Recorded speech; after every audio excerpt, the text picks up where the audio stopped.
So there I was, living the dream. We've been invited to drive one of the planet's best racetracks. I'm just having fun. Life like this sure is sweet, huh? It definitely is, man. Smashing apexes and taking corners flat that probably shouldn't be flat.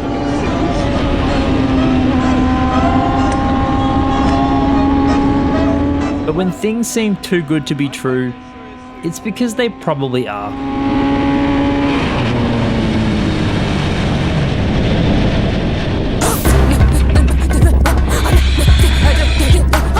This guy's engine has just exploded, and now he's got a serious problem. Hang on. That guy's me. I've got a serious... Yeah. It's time to get this engine out of the car and explain to you exactly what just happened. So as we use the crane to get the car off the trailer, we can put it on these stands that'll allow us to drop the engine out the bottom and also move the car around the workshop if we need to. Now step one is to drain the oil, which unsurprisingly revealed a whole bunch of metal. Wow.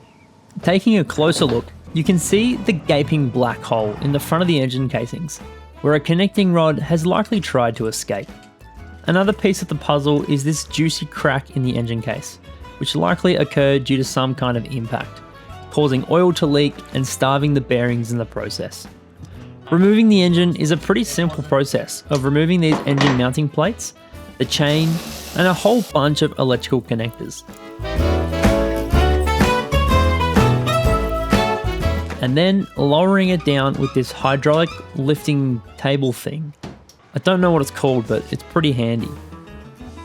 With the engine now removed, cracked block, and a gaping hole in the side of it, it's pretty clear that we basically just need to buy ourselves a new engine, which luckily I actually did about 8 months ago. Welcome back to another episode of marketplace deals that I didn't need to buy, but I bought anyway. Now, I got this off Facebook Marketplace for $3.5 grand. So that should sort out my problem. I'm now sitting on a spare motor. Huh, not anymore, you're not. So as much as I barely have the money for this, I kind of thought to myself, I'd be an idiot not to buy it. So I bought it. Wise words if ever I've heard them. Use this part of the video as a sign to go and buy that dumb marketplace purchase.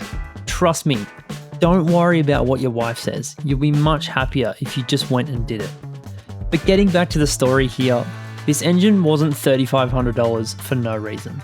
Let's have a look at what I said 8 months ago to figure out why it was so cheap. This is the damage that I knew about when buying it. I'm not sure if you can really see that, but essentially just this gear selector housing that bolts onto the main housing has cracked because the chain snapped, which luckily that's a separate part, or the entire, lower casing of the engine would have had to have been replaced, which is not ideal, but luckily that doesn't look like something we need to be doing. I think it's snapped off the clutch rod there, which is fine because we're going to be splitting the cases anyway. So it looks like we need to replace a $100 gear selector housing, which I'm going to get for free off my old motor anyways. Now we can tear this bike down and extract the goodness from inside, the Hayabusa power plant.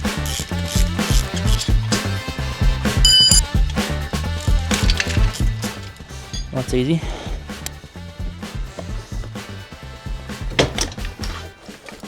Something like that. Now that we've got the engine out, we can give it to Hardy next door, who was in the business of restoring things for a long time. And holy shit did he restore this engine. It looks absolutely brand new. I still don't really know how he does it. But now that it's clean, we can split this thing apart and do a few critical things. A few critical things that I, quite frankly, don't know how to do. As we're on a bit of a time crunch to get this motor in the car, I've used the classic bait your friends with a slab of hard rated into doing what is essentially unpaid labour. But don't worry, I'll show you everything that we did. The first step is splitting the cases to reveal the gearbox, crank and connecting rods. To my surprise, this is probably the cleanest engine that I've ever seen. I almost feel bad for it. knowing the life ahead of it is unlike anything it's ever experienced in its previous life.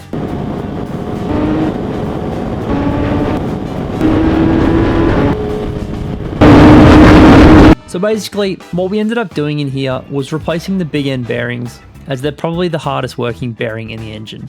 And we also replaced the gear cluster bearings, as we've seen these fail a few times too. As we're still running these cars chain driven, and the rear axle load has been changed from a small motorcycle wheel to a wide Formula 3 slick tyre in a car that weighs about 250 kilos more than the bike, the load on the chain and the engine casings is significantly higher.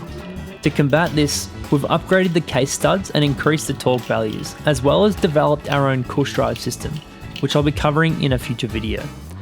With all that done, we can put the cases back together, torque the case studs and all of the surrounding case bolts. Flipping the motor the right way up, we need to upgrade the valve springs to the older Gen 1 dual spring style, which is essentially just a stiffer spring to prevent any kind of valve float with the increase in sustained RPM. Next, we can reinstall the cams and time the motor as per the manual, before finally installing the chain tensioner.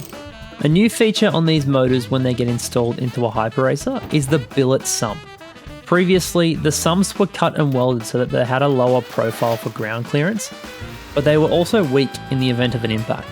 This billet 6061 aluminium sump that's been custom made specifically for this application will have a lot more give in it than the cast one. Next, we can put the clutch back into the engine and start to clean up some of these accessory items.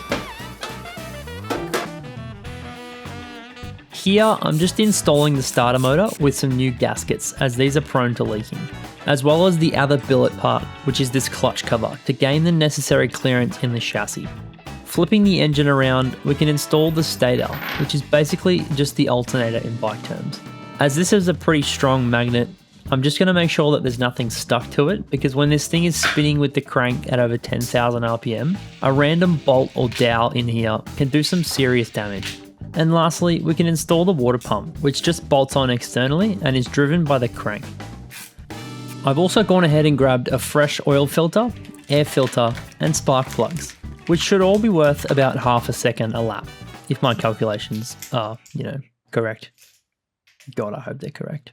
In the next episode, I get to deal with this very fun task of figuring out what components were damaged in the fire and fixing them all to finally get this engine back in the car, as well as firing it up for the first time.